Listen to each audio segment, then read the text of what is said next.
السلام علیکم میرے پیارے سامعین و ناظرین اور دیگر دوستو، آپ کو خوش آمدید کہتے ہیں۔ مجھے امید ہے کہ آپ خیریت سے ہوں گے اور خوش باش اس سفر زندگی میں رواں دواں ہوں گے۔ آج کا جو ٹاپک ہے وہ ہے آداب ملاقات۔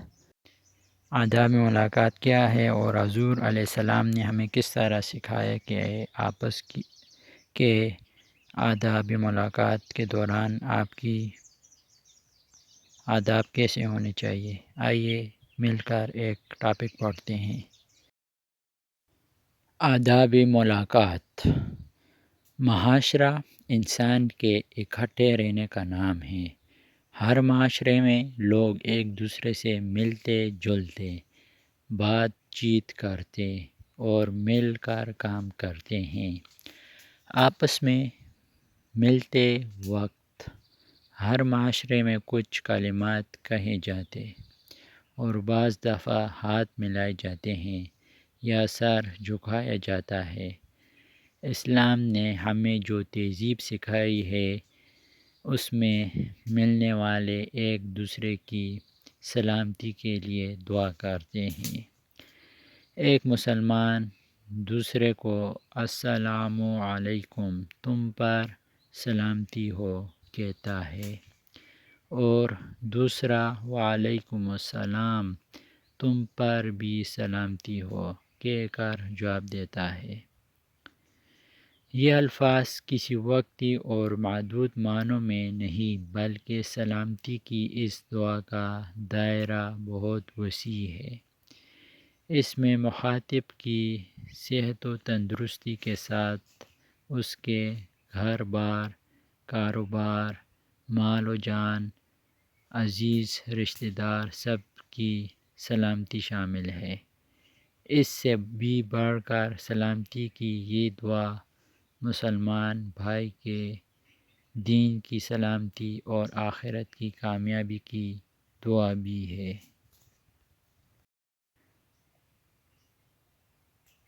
السلام علیکم امن و سلامتی کا پیغام بھی ہے اور ایک مسلمان کی طرف سے دوسرے مسلمان کے لیے خیرخواہی کے جذبے کا اظہار بھی ہے۔ نبی اکرم صلی اللہ علیہ وآلہ وسلم نے حکم دیا ہے کہ سلام پھیلاؤ۔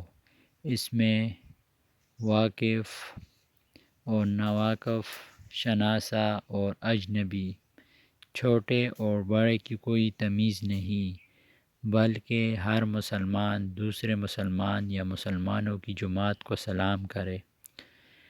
اس طرح سلامتی کی اس دعا کا دائرہ گروہ، جماعت یا ملک سے کہیں زیادہ وسیع ہو جاتا ہے۔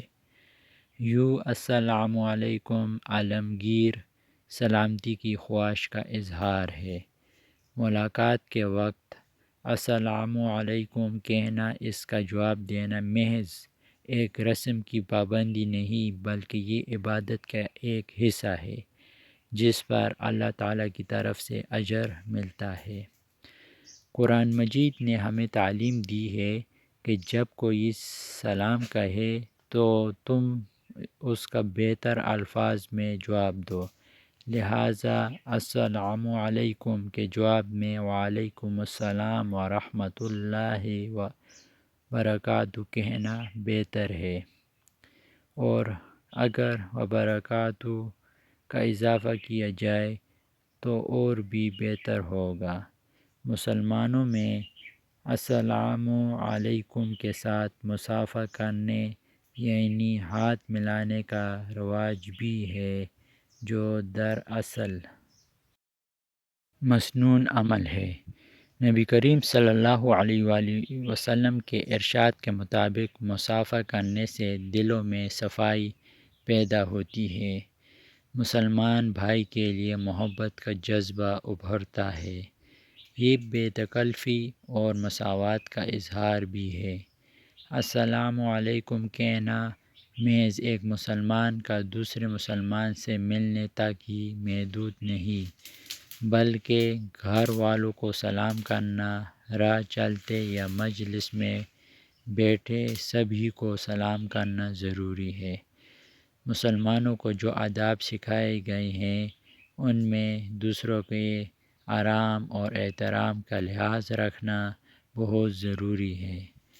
اگر کسی شخص کے ہاں جا کر اس سے ملاقات کرنا ہو تو آداب یہ ہے کہ پہلے اجازت لی جائے۔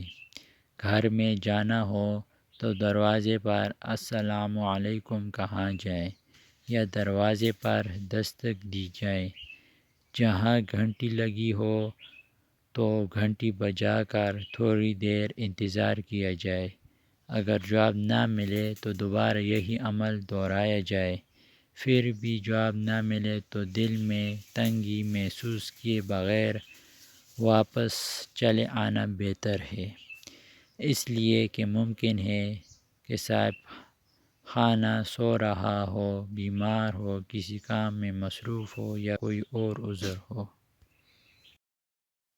ملاقات کے لیے دوسروں کی مصروفیات کا خیال بھی ضروری ہے، اس لیے بہتر ہے کہ پہلے سے ملاقات کا وقت مقرر کر لیا جائے۔ آج کل جہاں ٹیلی فون کی سہولت موجود ہے وہاں وقت مقرر کر لینا آسان ہے اور اس میں دونوں فریقوں کی سہولت ہے، ورنہ ممکن ہے کہ آپ ان کے ہاں جائیں اور وہ کسی اور کام کے لیے گھر سے یا دفتر سے باہر چلا گیا ہو۔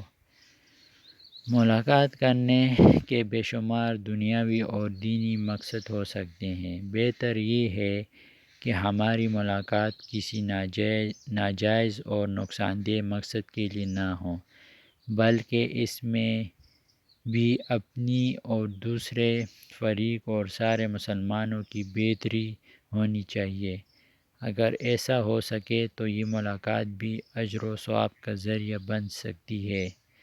ملاقات کی ابتدا میں بھی السلام علیکم سے کی جائے اور اختتام بھی سلامتی کی دعا پر ہو تو ملاقات کا پورا عرصہ اور ساری گفتگو ثواب کا باعث ہوگی۔